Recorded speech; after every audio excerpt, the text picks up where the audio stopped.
Hi, everyone. My name is Kelly. I'm with Kitchen and Bath Global Partners. I know you were expecting to see Thad Wittenberg today. We are a small company.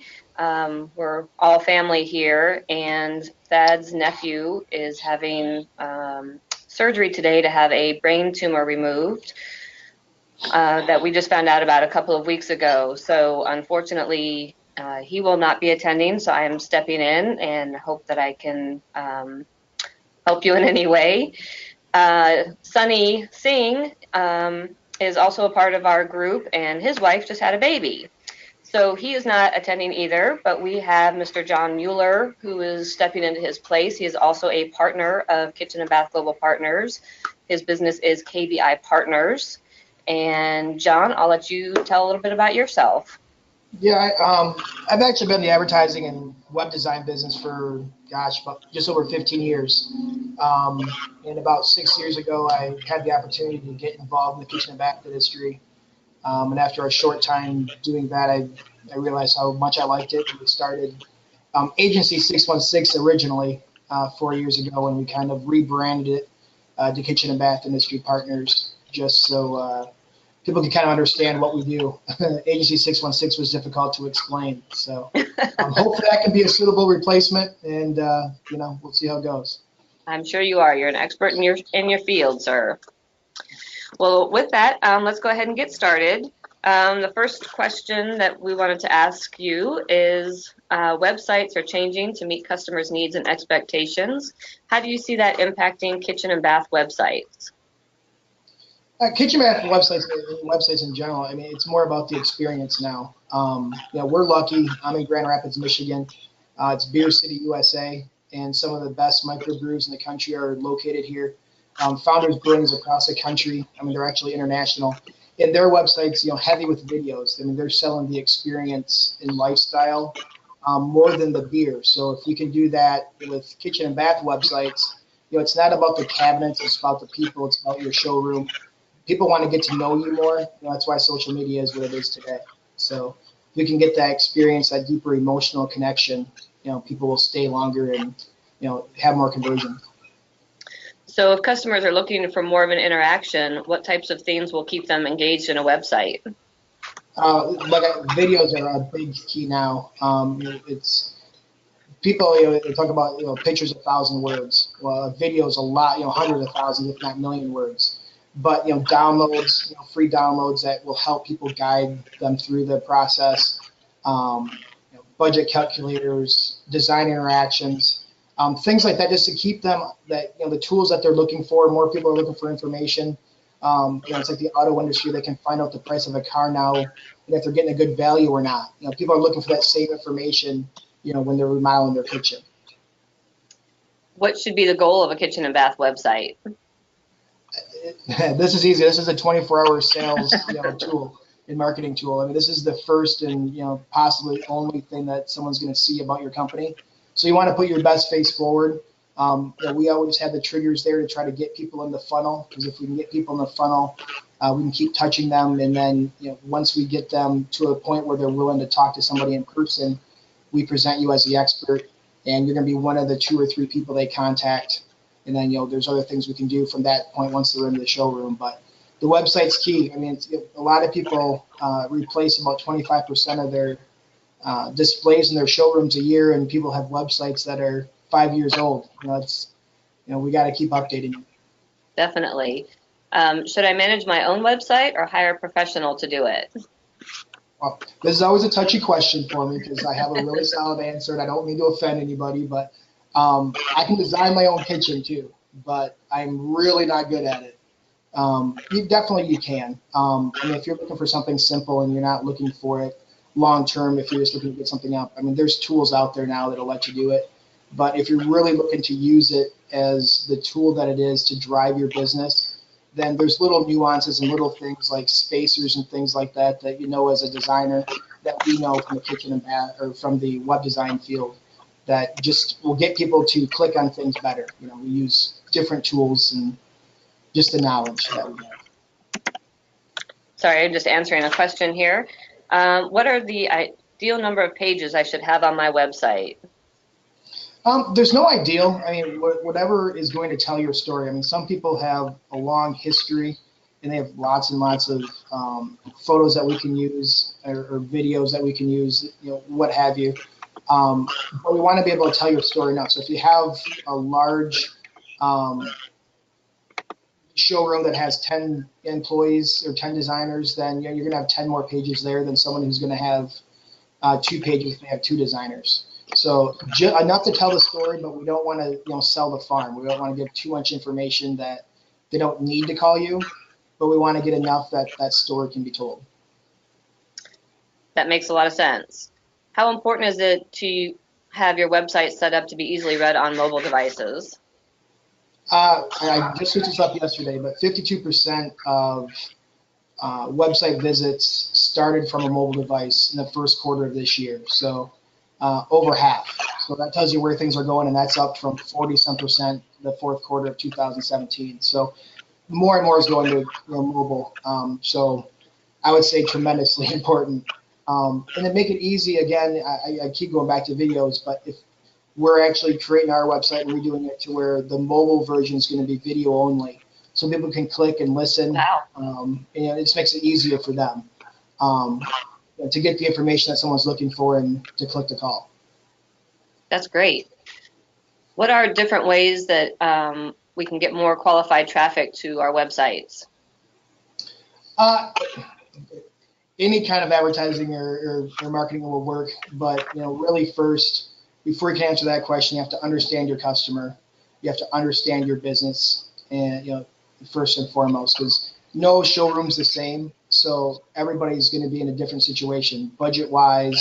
You know, some showrooms don't want floor traffic, or can't handle that. Some people just want appointments.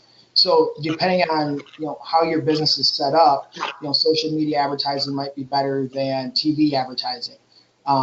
Certain days of the week are better on TV than radio. So I don't like to get into that point where we suggest something's going to work, because I hear it too many times where, well, we tried that and it didn't work, John. Well, it's just because we didn't set it up right. We didn't follow what you were looking for as your goals. So before you look for traffic, make sure you understand your customer deeper than just income. We want to talk about what they're buying, what they're doing, where they're watching, things like that. Make sure you understand, your business. It's because driving too much traffic can be a problem too. If your people are busy, we don't want to burden them and have them get behind, because that just looks worse than not having the traffic. And then make sure you have your goals set, and then really from there we can determine what's going to be best for you. Much like people do with a kitchen remodel. It's what's your goals? Are you a cook? Are you an entertainer? What's your goals? Okay, that makes sense. Does it make sense to set up our website to be able to sell products online? Yeah, I mean, as long as you can handle it. When you start selling online, there's expectations of how quickly someone's going to receive it, shipping wise. So shipping and handling, become an issue if you're stocking it, if you're not stocking it. And then you also, you have to have the stomach for it. And I say stomach for it because people like Click Studios, Cabinets to Go, they have large marketing budgets. And it's not like Field of Dreams. If you put it out there, they won't come.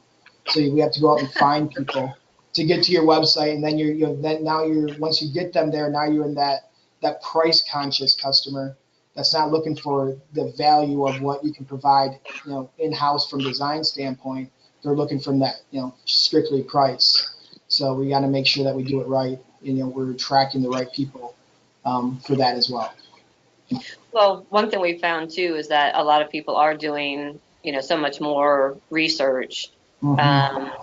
And maybe they have done all the things, and then they're just ready to order the cabinet. Yep. So hopefully they've come to the showroom first and made that personal connection before they would just go out and do that. But yeah, and that's what you have to look at too. Yeah, are you going to offer it to a professionals, that you have, builders and remodelers, or is it a retail?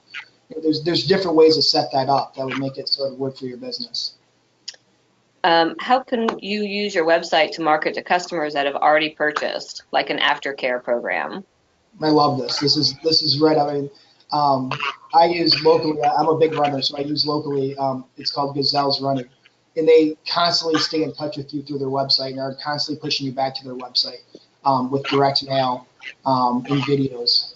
So simply just offering someone a video or a download to tell them how to take care of their countertop, and having them go back to your website to download that keeps you top of mind. We all know that the best customers are referral, and the best way to get those referrals is to stay on their mind and be the expert. So if you're providing extra help after the fact, then you're going to be the person they think of. There's countertop issues, the cleaning, kids swinging on cabinet doors. So how do you readjust those hinges? Things that are really small things, but I mean to customers it's a big thing if their doors aren't straight. They don't understand it. It can be a real nuisance. So providing all that information and staying in touch, via email, direct mail, videos, there's lots of ways to do it. But I love it when they do because you're providing that experience throughout, just not the end of the project and we're done. You're continuing to, stay in their lives.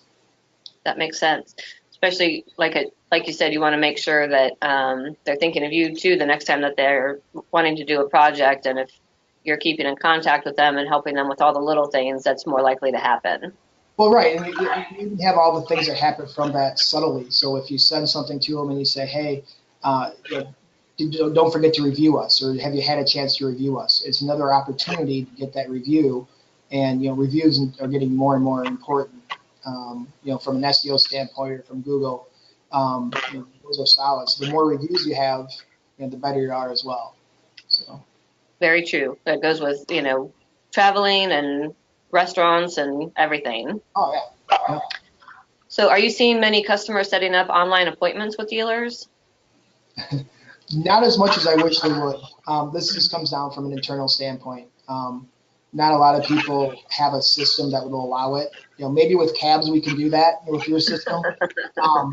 But if not every designer is working on the same thing. Some use Excel files, some are using online, some use Google Docs on their website. So really it comes down to whether or not there's a set schedule for things. It's really easy from a web standpoint to put on a website, but again, we don't want to make something available and have it hurt the business when we're trying to help it. So it just depends business to business. Honestly, I mean, I've tried to convince people to do it, and I have one client that actually does it, and it's been on and off whether or not we use it consistently. So it's just difficult. What platform are you usually using to design websites? Our websites are built on top of a WordPress platform. Okay. It's user-friendly for the customer, and it's user-friendly for us. I mean, if a customer wants to update it themselves, they're able to through our system. Typically, we do it. We don't charge for updates if they're simple updates. So people will send us emails with, "Hey, here's a new project." We throw it up there for them. Just quicker. Keep doing what you do best. Let us handle that part. But it's available for them. I mean, WordPress is really simple. Once you get it set up, it's much like a Word document when you're updating information. So it's user-friendly for everybody. Explain what a customer portal is on a website and what it can be used for. That's exactly it. So the portal, you can use it for updating your website. You can use it for seeing stats. We integrate the Google Analytics into their website portal so they can see what's going on in real time. It's a good monitor for both of us. We want to see what's going on. There's things that are important in Google on your stats. I'm sorry, on your website stats, and there's things that are overlooked. So we want to make sure that things are working right. What pages people are going to most. A lot of times people will be surprised. We have a tool that people can add to their websites that we build that lets consumers kind of play around and design their own kitchen. It lets them see different things. And it's one of the top pages people go to on our clients' websites. And a lot of them didn't want it because they feel it's their designer's job. But I just go, again, it's just another tool to get them interacting with you, rather than the About Us page or something like that. Right. And how many people, I mean, about us pages, are those important on a website? Yeah, I like to have the information there, but if at all possible, I'd love to have the owners and some employees talking on the website, first. So that would be either on the landing page when they land or somewhere on that homepage. But the information is important to have there too to continue that story. But if we can get the person there telling the story, it's better. On our website, you'll see one there for Starlight Kitchens. They have a great story. They're a family business as well. They have employees there where their kids work there now. Multiple kids work there. Husbands and wives work there. It's a really cool story. When they say it's a family, it truly is. And every showroom has that story. I mean, there's Right. showrooms who say, I don't. And I said, well, did you make it through 08 and 09? Well, yeah, we did. Well, then you have a story, because it was a hard time. And it's okay to Right. tell that story. And that's where I go back to, if you go to Founders Brewing Company, right on their website, that's how it starts. They talk about how they almost had to file bankruptcy, and now they're one of the top brewers in the country, and it's really cool. It makes you Yeah, want to that's go buy, their product. right. That's great. So explain a little bit about SEO, what it is, and how it works. SEO is really, everyone knows, is search engine optimization. How it works is the great debate. You could ask 100 people and get 70 different answers. And the one thing that's consistent is if you have someone who says, I can get you on the top ranking on the first page of Google, just run. That's the first and foremost, because they're doing things that are black hat, which aren't good. Not even a Google engineer can get you on, guarantee you first placement on the first page. But it keeps changing. Google itself is a service, so they want to make sure they have the best information for their customers that are searching. So you have to approach it that way. There's tips and tricks and things you can do, but really now keeping your website fresh and updated. Make sure you have as many reviews as you can. Facebook and Google really don't like each other, but they know they need each other. So make sure you're getting updates on both, reviews on both, Facebook and Google. Directory sites are important now. But it's one of those things that takes time. It's kind of like an investment in a 401k. It kind of slowly rises because factors like how long you've had your domain go into it. If you've had your domain, for a couple months, it's going to take a lot longer to get you ranked higher than someone who's had it for 15 years. It's called domain authority, and it's just one of the things that are it makes sense, but it just explains why things take longer. So out of curiosity, how do you know really where your website is on what page? Because once you start going to your own website over and over again, then your search comes up higher, of course. Yeah. The quick fix to that is if you're using Chrome, is to go incognito and then search it. But there's websites, again, I like to use third party because then you can really see it yourself. SEMrush is a really good website to kind of check your own website on your own without having one of our reports if you kind of want to do your own research. But just going it through and seeing what keywords. So the biggest keywords are kitchen and bath, or kitchen design, or kitchen and remodeling, let's say, in your area. And just put in your area. So put in kitchen design, Grand Rapids, Michigan, and see where you rank. Incognito is a quick and easy way. Over the 4 years that we've been doing this, we've worked with our SEO company, we worked with our digital company, and really there's 4 keywords in each area that get about 90% of the traffic. SEO companies won't like me saying that because there's other words they want to get you ranked on because they're quicker and easier, and it'll make them look good, to get you on the first page. But that's fluff. So there's really, you can expand that a bit once you get out into different areas. But there's 4 keywords per area. So when I say area, I'm saying Grand Rapids, and then Kalamazoo's right to the south of us. So it'd be 4 keywords for each of those areas. Neat. How can social media drive more people to our websites? Yeah, so social media is a great way, and it's a great way to use retargeting, which if someone's been to your website and they haven't taken an action that you're looking for them to do, whether it be download a PDF or email you or click to call. You can retarget them much like Amazon does. I mean, everyone knows when you go to Facebook, if you were looking at a pair of shoes on Amazon in blue, they'll show you ones in red because you didn't buy the blue ones. We can do a lot of that too. Say, hey, come back, and download this guide to help you with your process. So retargeting is fantastic. And then social media posts, are great as long as you're consistent. The thing with posts, though, we have to remember is that those only help you interact with people who like your page.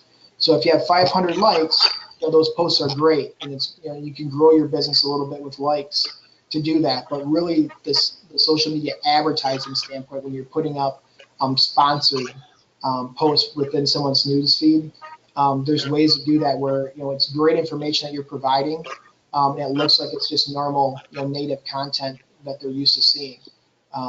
So both of those ways are great. And the best part about it, it's really affordable. You can start off with a small amount and really scale it once you see the results, and just make sure that the results are coming in the same way as they were when you had a lower budget. But social media is great. Okay. So you touched a little bit before about Google Analytics.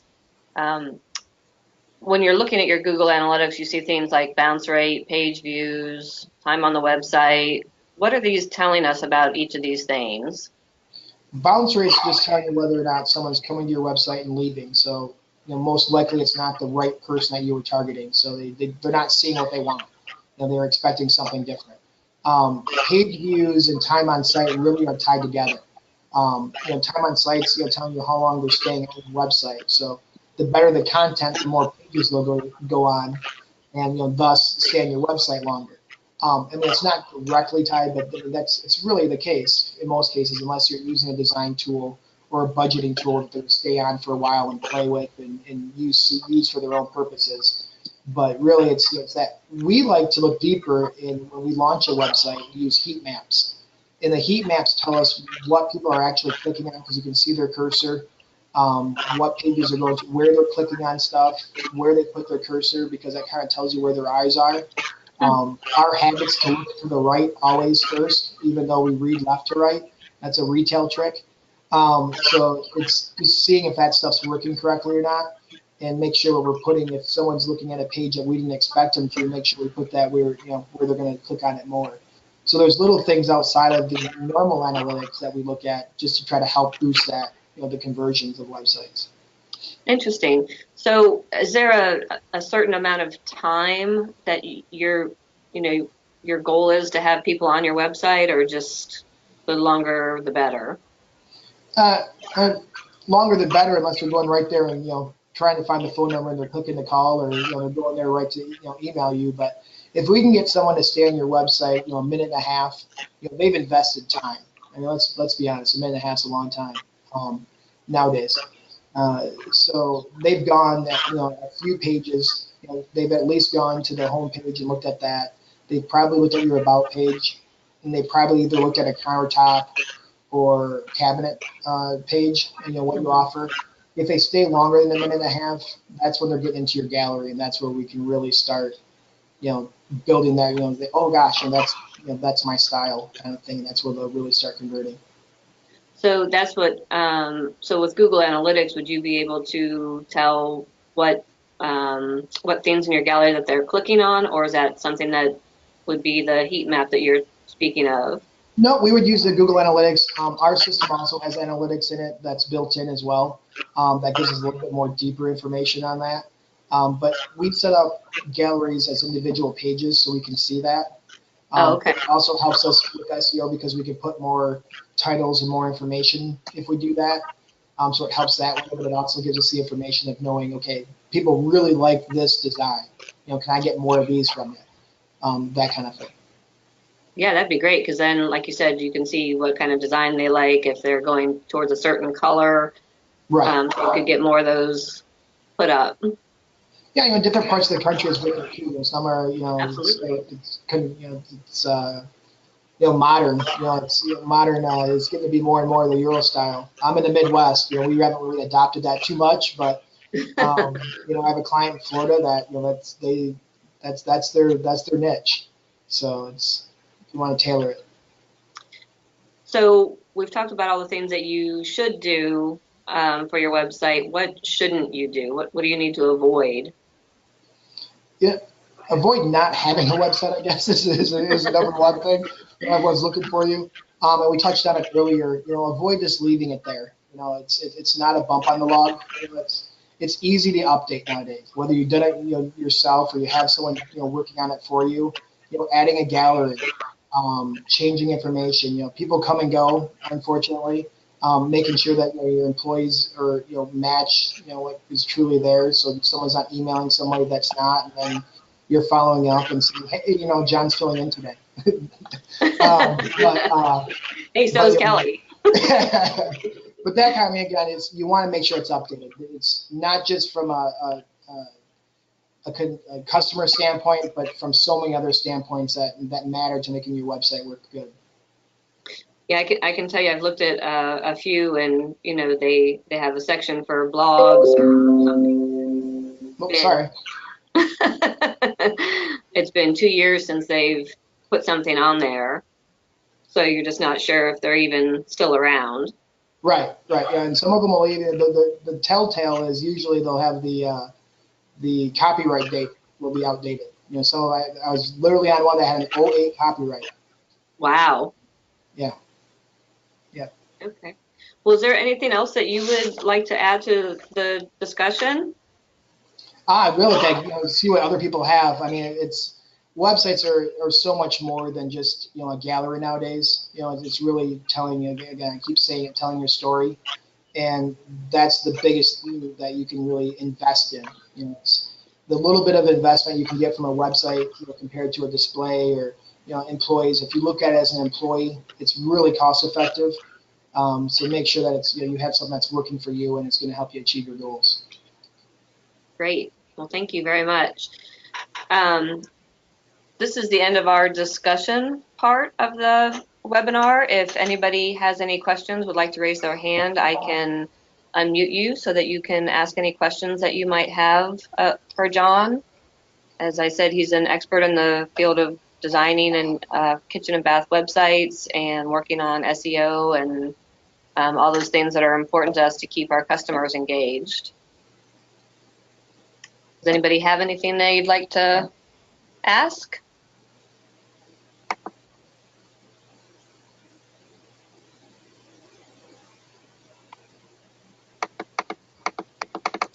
Looking for hand raises, or you can type a question in and I can unmute you.